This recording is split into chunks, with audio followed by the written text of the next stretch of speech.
Mais maintenant, c'est toujours les réformes. Nous exigeons l'adoption et la mise en œuvre des réformes. Et nous disons que nous manifesterons tant que nous n'aurons pas les réformes. De la partie d'en face, ils estiment que les réformes seront faites dans l'Assemblée nationale et également avec la commission mise en place. Vous avez bien vu que, comme nous l'avons dit, l'Assemblée nationale n'est pas le cadre approprié pour faire ces réformes.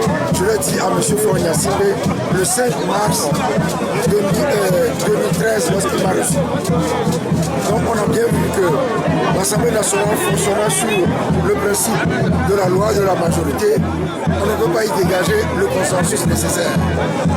Maintenant, nous disons que le consensus nécessaire a déjà été obtenu il y a 9 ans bientôt, en 2006, lorsque nous avons signé l'accord politique.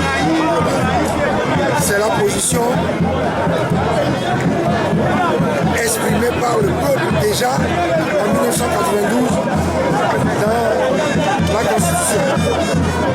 Lorsque la Constitution a été toilettée, il a fallu aller à l'accord 4 de Lomé pour régler ce problème. Pas l'accord 4 de Lomé, à l'accord politique global pour régler ce problème. Donc aujourd'hui, on ne recherche plus de consensus. Il faut simplement appliquer l'accord obtenu en 2006 lors de la signature de la PG, c'est tout. Oui, donc là, la commission mise en place par le chef de l'État... Mais non.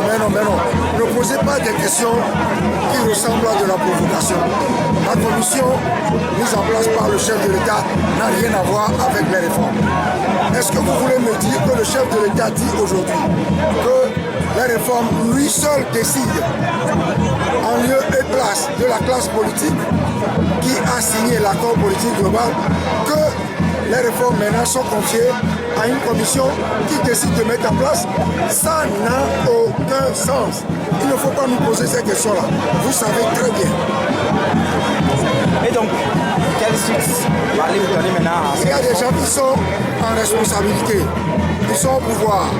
Ils sont garants des intérêts des populations togolaises. Ils n'ont qu'à comprendre qu'il leur appartient de retourner au consensus obtenu dans l'accord politique global. C'est tout. Mais UNIR dit qu'on a besoin de l'ANC pour faire les réformes. C'est faux. C'est faux. Je vais vous le démontrer arithmétiquement. Nous avons notre position qui consiste à dire qu'il faut déconnecter les réformes des élections, de la participation de quelqu'un ou de la non-participation de quelqu'un aux élections. Il faut faire les réformes et ensuite confier à la Cour constitutionnelle, dont c'est la compétence, le moment venu, la validation ou la non-validation des candidatures. Et maintenant, la majorité qualifiée pour obtenir les réformes, c'est les 4/5 de 91. Ça fait 73. N'est-ce pas? 73. Je peux vous dire que nous sommes 16 dans l'ANC. Ça veut dire que si vous enlevez 16 de 91, il reste 75. N'est-ce pas? Il reste 75. Pourquoi ne recherche-t-on pas la majorité de 73 parmi les 75 qui restent, étant entendu que nous avons notre position?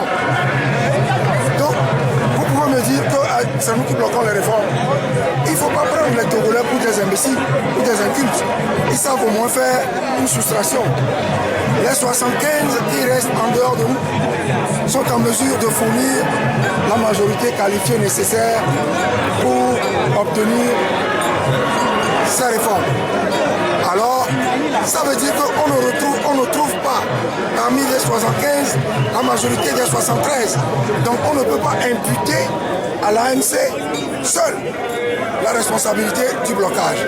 On peut dire les 75 qui restent aussi sont responsables du blocage. Nous ne sommes pas responsables parce que nous avons notre position. Et que donc il reste les 75. Ils n'ont qu'à trouver la majorité. À cette étape, ou bien à la manière dont les choses se passent, parce que certainement de la manière dont les choses se passent, je peux vous donner une garantie. Je ne ferai pas ce qui se fait habituellement. C'est-à-dire, depuis 91, lorsqu'il y a un blocage, on se tourne vers le plus faible et on lui demande, puisque tu es le plus faible, est-ce que tu peux céder? Eh bien, nous ne céderons pas, parce que ce qui nous importe, c'est les aspirations des populations togolaises. Et nous parlons aux aspirations des populations togolaises qui veulent les réformes, qui veulent qu'on retourne à ce pourquoi ils ont voté majoritairement, massivement en 92. Voilà. Et au même moment, la CENI fait comme on dirait, le chien voit la caravane passe. On va voir. On va voir.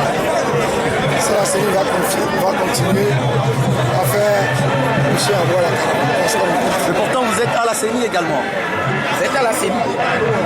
J'ai discuté avec nos collègues, on discute avec eux. On va voir. Vous savez qu'ils sont pas majoritaires et qu'ils ont malheureusement un article du règlement intérieur selon lequel on ne décide pas consensus. Mais au cas où le consensus n'est pas trouvé, on recherche la majorité. Ça n'est pas la peine. Parce que celui qui ne veut pas obtenir le consensus et qui sait qu'il est majoritaire, il ne recherche pas le consensus, il bloque pour aller au vote. Donc c'est ça qu'ils ont comme règlement intérieur et qui est une mauvaise chose et qui permet à la CENI d'essayer de se passer. Oui, mais président, sans ces réformes, est-ce que l'ANC sera présente à ces élections?